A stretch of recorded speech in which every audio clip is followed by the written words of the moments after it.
Ça veut dire que les autres salles bien été na makambo oyo azoloba. Eza na makambo mususu il faut koloba na makambo mususu il faut pas koloba yango. Merci. Mais na lingaki ye moko azala pour que tout meka kosolola yango bien a expliquer biso ndenge nini ye ayembi kobelela Fatibe. Est-ce que bino bolembi kobelela Fatibe? Jamais. Bolembi Fatibe. Na koya na kanisa ke azali ndeko photo zongisa ye na nzela. Ndeko alobaka chaque fois awa azali na 7 minutes. Asa zo 7 minutes ka. Baninga mususu pena mbazute. Boyete. Oui. Je crois que azali na bambongo, azali na batu pe batindela ka ye mbongo. Mais tozali famille, il faut ayeba. Mokonzi nyonso tu azalaka na batu oyo balingaka ye na ba oyo pe bamoyaka ye. Sans forme. Ba oyo pe balembi ezali droit na bango. C'est la raison au monde inquiétude ya Paul Kagame.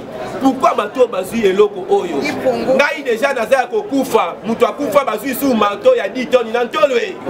Est-ce que kolamuka? C'est la raison moni ba oyo babandai koloba état de siège longwa elongwa ba loba lisusu. Parce que ba ki ba code copé ba loba état de siège lo.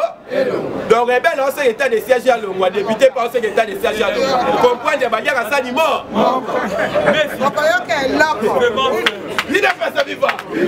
État de siège wana na émission et koboma ba copie na bango nyo. Bon ça viva. Parti pas sous unité moko boya zo bakisaka ka cour. Problème. Oh, ekitaka te na Rwanda sali ne. Pourquoi au Rwanda ekiti? Parce que ba uti kolanda récupération ya aérodrome ya Boka. Na Ituri. Kagame ya kanisa ki FARDC na armée Ougandais ba suka kaka ba opération na bango na Beni. Tango ayoki kaka ba ke na Ituri abandi kole. Côté moni ba ko découvrir aérodrome wana ezwaka or 18 ans ememaka or. Mais na kati ya aérodrome na pembe na ngwesa na ba village. Na bato ba village wana ba yebi me bakanga muno.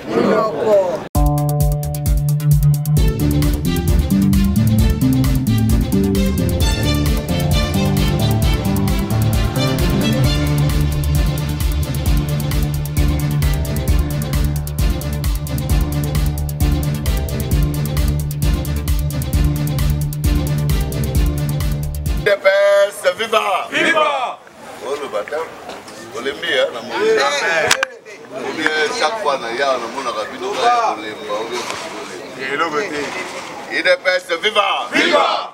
IDPS, viva! Viva! IDPS, viva! Viva! Viva! Viva! Si c'est le système national, Félix président de la République, le Pati Chua! Pati Chua! Pati Chua!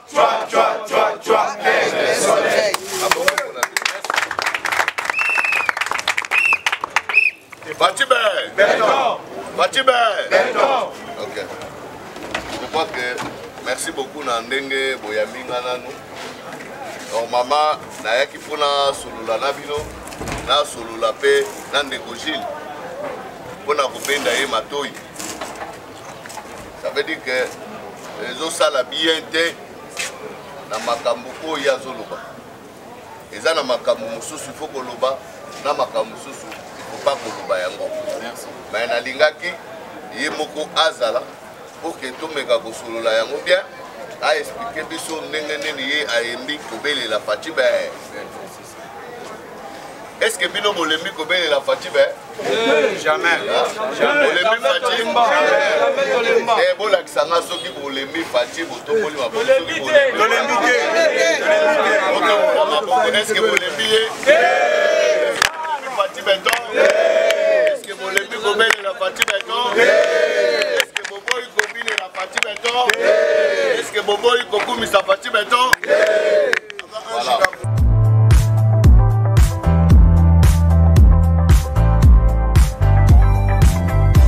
Bonjour à vous, je suis Mme Kikina Mungouliaka, coordinatrice de l'événement Trophée MTK Salé, femme d'honneur, qui récompense les femmes d'exception, les femmes que l'histoire a oubliées bien souvent. Qu'est-ce que le Trophée MTK Salé? C'est la récompense des grandes dames, c'est la récompense des épouses, de celles qui ont soutenu leurs époux contre vents et marées, afin que ceux-ci puissent accomplir leurs ambitions pour l'humanité, pour leur communauté. Mais qui peut prétendre à ce trophée? Ces femmes, ces épouses qui ont soutenu leur mari avec engagement, avec constance, avec loyauté, avec fidélité, avec dignité. Voilà pourquoi ce trophée MTK Salou récompense ces femmes. C'est ainsi donc que le trophée MTK Salou ne se veut pas juste être un événement, mais nous voulons que ce soit un idéal auquel toute femme peut aspirer, même s'y accrocher. C'est pour cela que cette année, pour la 2e édition du trophée MTK Salou, les nominés sont de tous bords, de toute race, de toute religion et de tout pays. C'est un trophée international. Je vous invite donc ce 31 mars 2022 à venir avec moi, avec tous ceux qui veulent célébrer la femme, afin que nous puissions dire à ces femmes que même si l'histoire les oublie, même si l'histoire les néglige, nous sommes là pour les honorer, pour les remercier. Je vous invite donc à nous rejoindre le 31 mars 2022 au Pullman, afin de célébrer ensemble ces femmes d'exception qui ont marqué l'histoire, mais que souvent l'histoire néglige. Je vous remercie.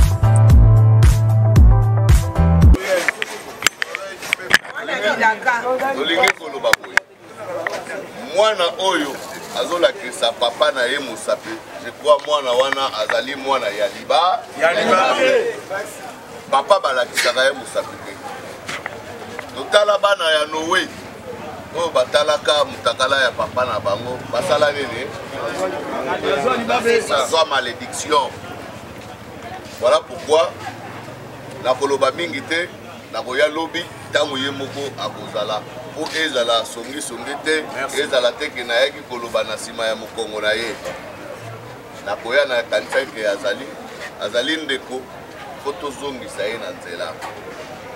Ndeko alobaka chaque fois awa azali na 7 minutes asa azwi 7 minutes baninga mosusu mpe nanu bazwi te boye te. Je crois que azali na bambongo azali na bato mpe batindelaka ye mbongo. Mais tozali famille, il faut ayeba. Mokonzi nyonso tu azalaka na bato oyo balingaka ye na ba oyo mpe bamoyenga ye. Ba oyo mpe balembi ezali droit na bango.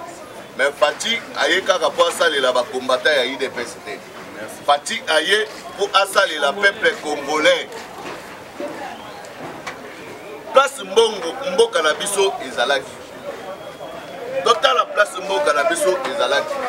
Total la ndenge place mboka na biso Fati azolongola ngo na libolo.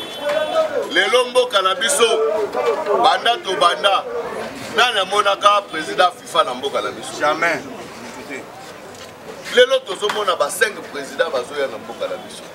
Lobi papa koya na mboka na biso. Oyebi mukolo papa aya ça fait combien des années?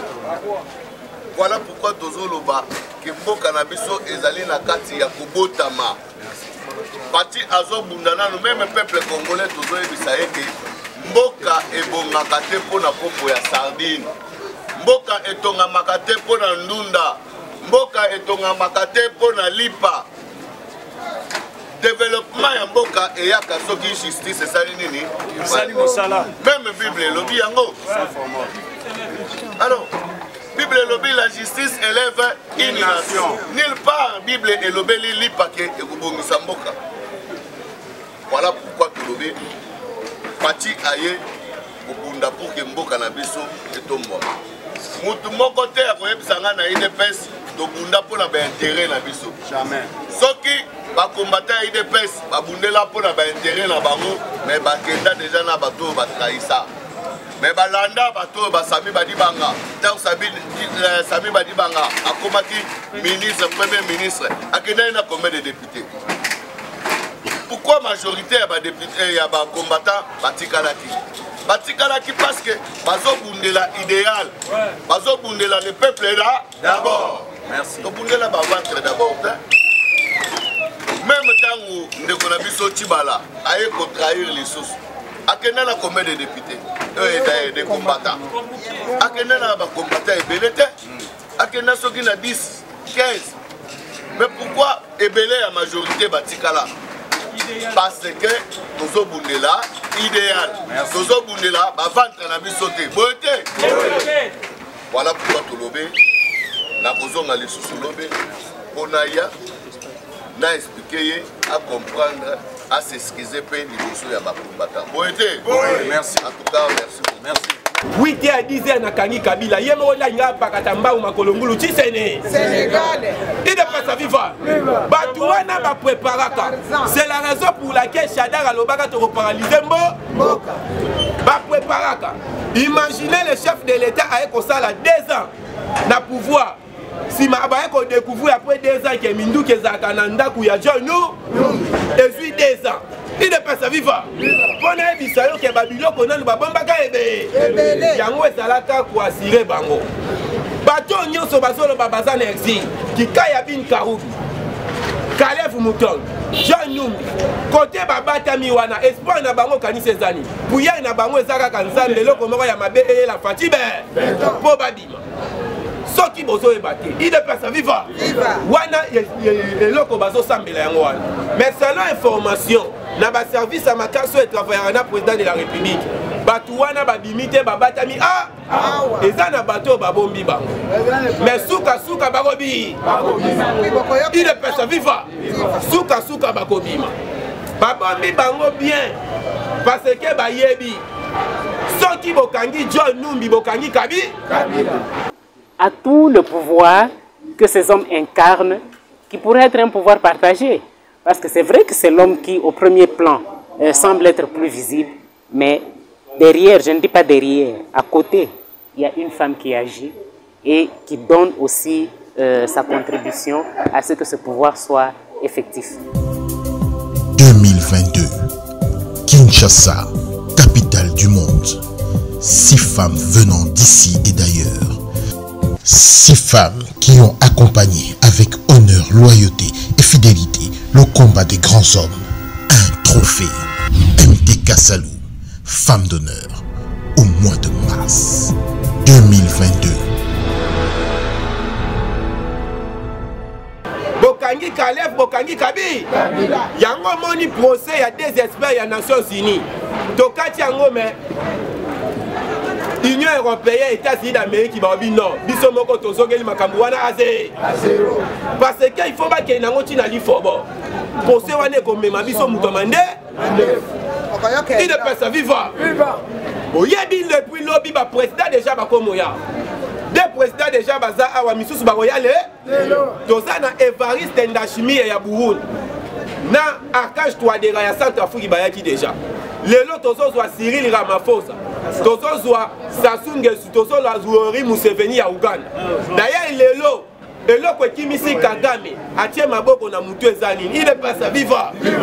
Parce que eza 10e sommet ya encore 4 ya Addis Abeba. Évaluation yango ekosala mandengeni. Yoweri Museveni akopesa oto bengi bendele pa Fatibe. Donc RDC siko akomo dirige nini wana. Il ne passe vivre. Okomesana.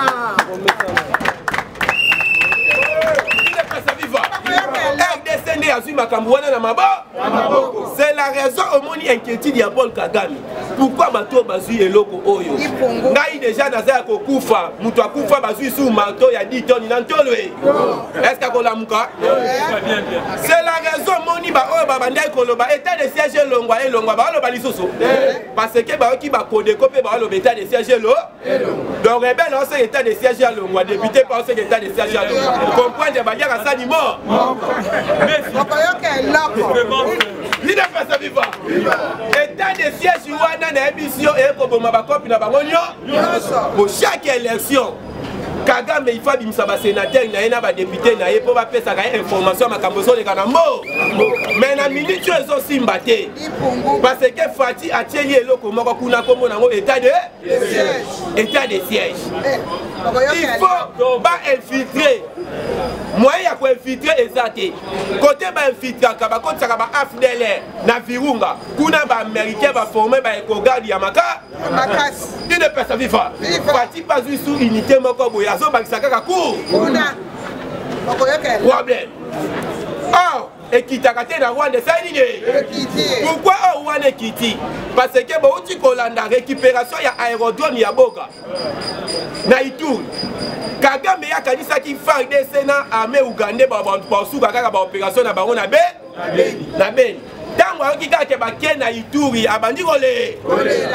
côté moni ba ko découvrir aérodrome wana ezwaka or 18 ans memaka or mais na kati aérodrome na pembe na ngo eza na ba village ba village wana ba yebi me bakanga muno de très pour mon akendoki ya Congo ezako mais oyo toza na taille ya développement il ne peut pas vivre oyebi président so travailler dit mardi après qu'on ça la réunion na batu aseni na batu ya na premier ministre na batu ya ONIP ba résolution ya réunion na bango balobi boy élection ya ba gouverneur ba pousser yango na mois de mai il ne peut pas vivre ba pousser yango na mois de mai élection wana so otali ezo sa makara na 14 provinces ba misusu ko ya sima parce que oh ya biso ya mutu ezaki to récupérer na nous deux provinces oh bato ya Kabila bangai basala bakaba ezaki province ozo azaki gouverneur ya Tanganyika oyebi tango zo azaki gouverneur boyokaki o ame Zambia bangi batake RDC izo kezaki ba jena banda longwa gouverneur yoka Zambia kochi il ne peut pas vivre na province mususu ezaki Lualaba tango balongoli mouillage parce que ça otozo benga poumon ya colbat matière les plus ya stratégie na mo tango balongoli mouillage oya za wana za remplacer ya mouillage bazuye batie wana mama Fifi Masuka il ne peut pas vivre to yebi toza na politique mouillage pas na batuna oyo paso pesa mbongo ye pas na batuna ye mais oh biso tozota la mututu oh azana vision chef de l'état biso tokozana na simana il ne peut pas vivre parce que na minute yo mutu azana confiance na province à Lualaba eza oh wana Fifi Masuka mouya jamais que ça la bani ba manœuvre pour azonga kuna mais asimbi te bomona ki akende ko kuta na secrétaire asengi secrétaire naza na posa na zonga lobi ngai naza juste un secrétaire ya parti politique na kota ka makambu ya banini te ya ba élection ba gouverneur te d'ailleurs moni makambu ba élection ba gouverneur atinda ki makambu na nini na 7 il ne peut pas vivre makambu na 7 c'est la raison combattant il faut comprendre na minute to solo baboye to meni bango na village ya Suka Fati abeti si bango oyo kaka match ya bato mayanji na terrain ya mabanga mutu na mutu après match ya okendolela na kwena match ya bato il ne peut pas vivre le match wana est-ce que koiko kwesa mutu attaque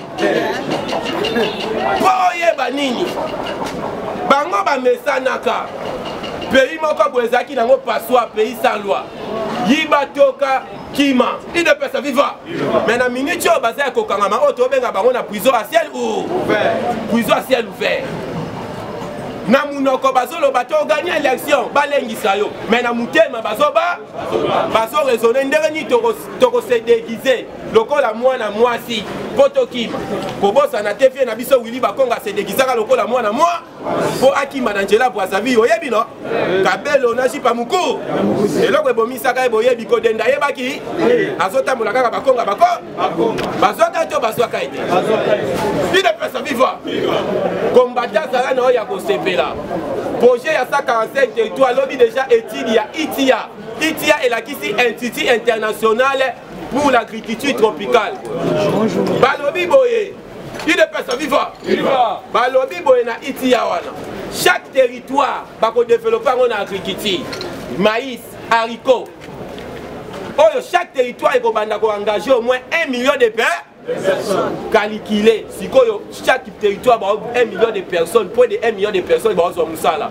Yo siko facha tie libana na 2023 oya o gagner ndoto ya ba merci combat merci caché na maboko il de paix c'est viva matapesa na bivelonga to yambi Jekobea yaya na yebisa ka bino président Jekobea soko yebi ete oza muto oyo otuta na kolote ayebi ko vanda na batu ayebi ko solola na ba ayebi ko liana na batu mwasi na ekuta lobaka